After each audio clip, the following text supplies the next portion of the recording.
So I've completed the first 3 of my 6 initial at-home ketamine sessions using the Mind Bloom online ketamine program. And I wanted to give an update on what I've noticed, what's worked well, just some thoughts I've had as I've gone through this process. So far, I find that this process has been relatively smooth. MindBloom does a good job of pairing you with a clinician online who's licensed in your state to prescribe you the ketamine. They do a great job of assessing and making sure that you're a right fit for the medicine, including checking other medications or substances that you might be using that could contraindicate ketamine therapy, which is really important when you're working with any kind of medicine, including psychedelic medicine. So that's really great. They also do a good job of starting the initial dosing on the lower end to make sure that you're familiar with the sensation, you're responding favorably to that first initial dosing before increasing from there. So far so good. The therapy or the medicine actually comes with a little, they call it a Bloom box. It's a kit that has a blood pressure cuff and eye mask and just some nice things that go along with the therapy sessions in it. So it's a nice added kind of touch that they offer as part of their process. And then they do include an app that you can download on your phone that has a number of different soundtracks that become the music you use for your guided sessions. And a lot of those tracks have vocals in the beginning where it's someone actually talking to you for the first 7 minutes or so. And then from there, it goes into music that's actually helping to facilitate that journey for you. Overall, I've been very happy with the whole process. Now, I will say that depending on everybody's experience is quite different with this medicine. And I would say that depending on where you're at in your healing journey and also just how much you've gone down the rabbit hole when it comes to the subconscious brain, I do think for the majority of people, having a good therapist to work alongside with as they're doing ketamine therapy is highly recommended.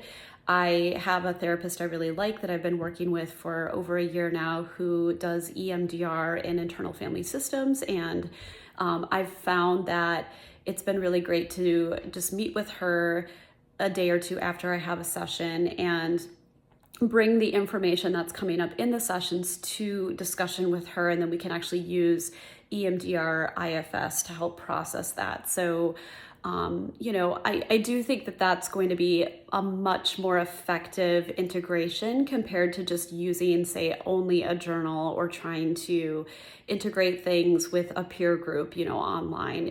The journal certainly is a big part of the tool, the process of after the session, just trying to recall and write down as many thoughts and, experiences as possible. But I definitely think having a qualified therapist is really important as well. So things that I'm noticing so far after being about halfway through this first therapy process, I feel less irritable and less prone to feeling like I could cry at every single stressor. Before I started ketamine, I feel like I was at a place where I was, my system was pretty broken down and definitely more subject to a lot of the stressors that previously I used to be able to take more in stride. So I've definitely noticed resilience going up. I feel like I've also got a better balance that's been developing since starting the ketamine between that super self-critical inner voice and the part of me that is able to kind of trust God, tap into a faith and knowing that everything is going to be okay. I noticed that had actually eroded quite significantly before I started the ketamine, and it's starting to come back as I'm using the medicine. I also feel like I've developed a greater ability to bring awareness to my thoughts and interrupt and reset the different negative thought trains that creep up before they spiral. That suddenly the next thing you know, you're just like discouraged about everything, right? Like I've been able to kind of interrupt that, which has been really great. And just a greater appreciation for an ability to notice the little things that are going right, even as I'm still navigating a relatively ongoing, challenging time in my life. So it's definitely been a bit more of a reset and giving me a more balanced perspective for sure. So another thing I just want to say about ketamine is because it works on neuroplasticity, I do think it's best to think about having some sort of overarching intention before you begin the 6 sessions if you choose to do so. They in the app will prompt you to set an intention for every single session, and that's great. And I definitely would recommend that.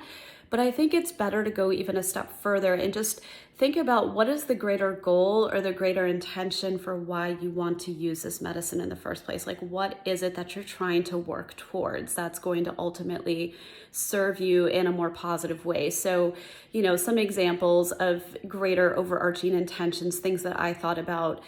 Things like, what does God or my higher self want to reveal to me about the specific challenge I'm facing right now in my life?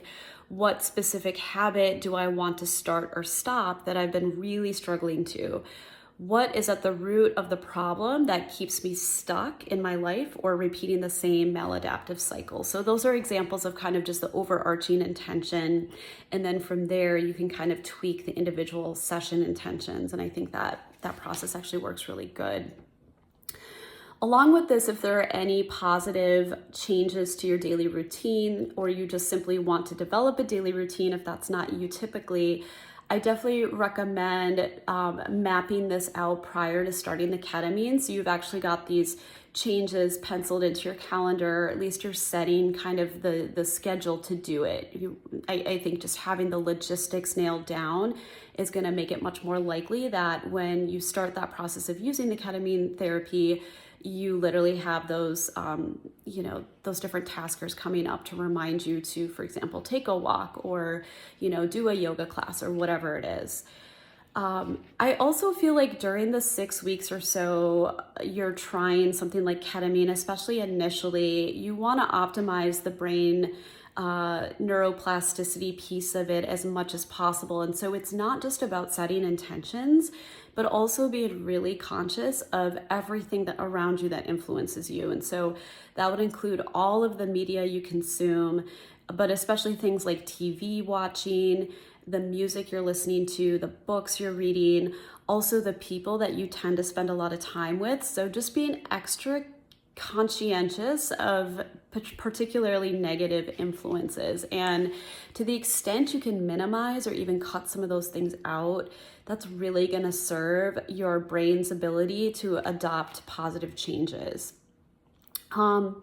And I think otherwise, that's kind of my thoughts on the initial part of this process. It's so far been really good, and I look forward to giving a second update once I've gone through my last 3 sessions and I've completed my first 6-session therapy of ketamine.